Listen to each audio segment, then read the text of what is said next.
Hello, my name's James Riot and I'm recording this video for my PSYC 314 class, Behaviour Modification. Today we're going to be talking about positive reinforcement and how we can use that to increase our practicing and how to practice them more effectively. We may have a skill or a hobby that we're trying to get better at. Of course, as you can see, I have my upright bass here. One of my skills and hobbies that I wish to get better at is my upright bass playing, and I already play in my local orchestra. Here's a little sample of music for you.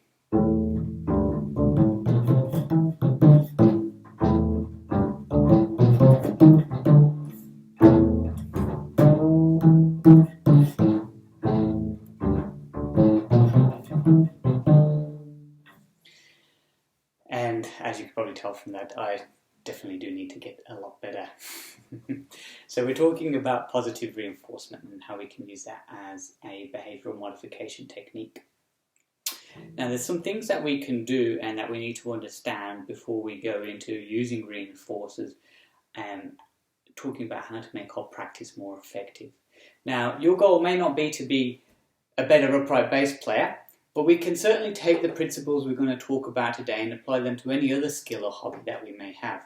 For example, you may be trying to learn another language, you may have just got into crafts and you may be trying to get better at sewing or something like that, or even sports, and you might want to become a better cricket player or soccer player. So in order to use positive reinforcement effectively, we need to understand a few other things that we need to incorporate into our practice schedules so we can make the positive reinforcement more effective. For example, I'll show you a piece of music here. This is a famous upright bass solo by Verdi, and as you can see, it can be a bit of a challenging piece of music to play for any upright bassist. You can also see that I've highlighted the first couple of bars of music there, so that leads us to the first principle that will make practicing more effective for us, which is rather than setting unreasonable goals, it is better to set smaller, more achievable goals. That way the reinforcer that we will go on to use is more effective because we will actually get to use it. If we're setting unreasonable goals and then we're not achieving them, then we're not going to be reinforcing anything because there's nothing to reinforce. Therefore, if we set goals that we can work toward, then when we achieve them, the reinforcer will be able to be used. Which leads us to the other point, which is that we shouldn't be setting goals that are time orientated. Rather, it's better to set a goal that's task orientated. What I mean by that is rather than saying I'm going to play the next half an hour and practice and run my scales and perform a new piece of music, it's better for me to say, well, by the end of this practice session, I'd like to be able to play, going once again back to this music example, the first couple of bars or the first line of music effectively. And if I set a task-orientated goal such as that rather than a time-orientated goal, once again the reinforcer's more likely to be used. But what's crucial in that point is that the reinforcer will be reinforcing an outcome. Rather than just saying I'm going to play for 30 minutes, I may not be practicing effectively in that time.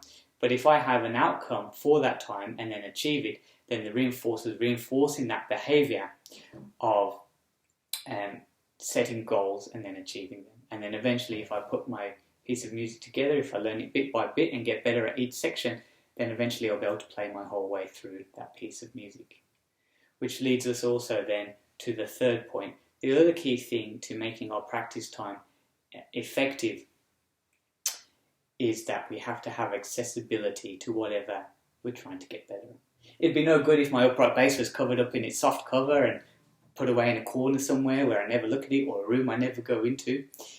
Rather, it needs to be out there on display. Rather, same way as if you're trying to get better at sewing, it'd be no good if your sewing machine was in its cover and packed away in its cupboard, or even if you're trying to get better at sport. You know, if you're trying to get better at soccer, you might leave your soccer ball by the door, so when you go out, you know, you might practice a few kick-ups, keep-me-ups, and you know, therefore get better that way as well. And the thing is, when you have whatever you're trying to get better accessible and it's visibly readable to you, that in itself can be a reinforcer for you to maybe do some practice. Now, there are 4 types of reinforcers. The first is social reinforcers, and this is where a positive behaviour that we do produces desirable effects from those around us, like our friends might praise us for what we've been doing. We have token reinforcers, and this is commonly used with children, whereby you might give them a star or a point for completing a chore, and if they complete so many, they get a bigger reward, like a chocolate bar at the end.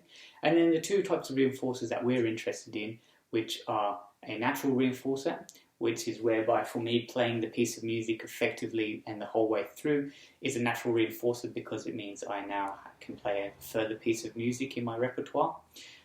Or a tangible reinforcer, which is like having a piece of chocolate at the end of playing the piece, and that's natural reward. It's something that will produce a pleasurable experience and reinforce the behaviour. So, for example, if I was going to now try and play this first line of music, it would sound something like this.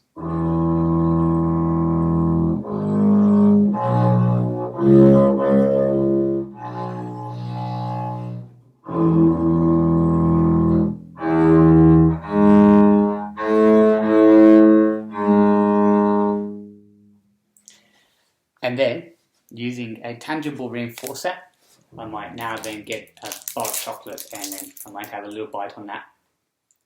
And that counts as a tangible reinforcer. It's important that when we use tangible reinforcers, that they're immediate, because we want to be able to connect the event that we're using the reinforcer to the behaviour we just performed. If it's delayed, then there's no connection between the two. So you don't have to use chocolate as a reinforcer. Of course, if your thing you're trying to get better at was maybe getting better at exercise, that wouldn't be chocolate wouldn't be a reasonable one to do. But it might be you might have a video game that you like playing, so you might play that for 5 minutes, or you might be able to read a book that you do. Just as long as it's something that produces a pleasurable response in you, and that can be done immediately after whatever thing you're trying to practice. Going back to our music example, hopefully, and for all of the skills or hobbies that we might be trying to get better at, hopefully we will make the transition from having a tangible reinforcer and it will become a natural reinforcer. Hopefully over time we won't have to keep bribing ourselves into practice. But as we get better at whatever skill we're trying to do, the improvement in the skill will become the natural reinforcer, maybe even a social reinforcer. When I go to the orchestra and I can perform more pieces, there will be social rewards there as well. And that's the goal that we're all trying to get to. So we put everything together, we do our practice effectively, we grab our bow, and then eventually we might be able to play the whole thing the whole way through.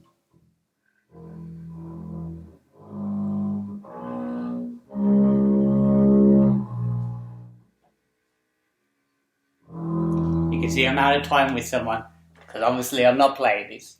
As I said, we're all trying to get better at these skills. So keep practicing. Use positive reinforcement as a way to improve your practice schedule, get more in the groove of things, increase your skills, and then eventually that become a natural reinforcer, which will cause you to practice more. And then you'll have improved mastery of whatever skill or hobby you're trying to improve on. Thank you.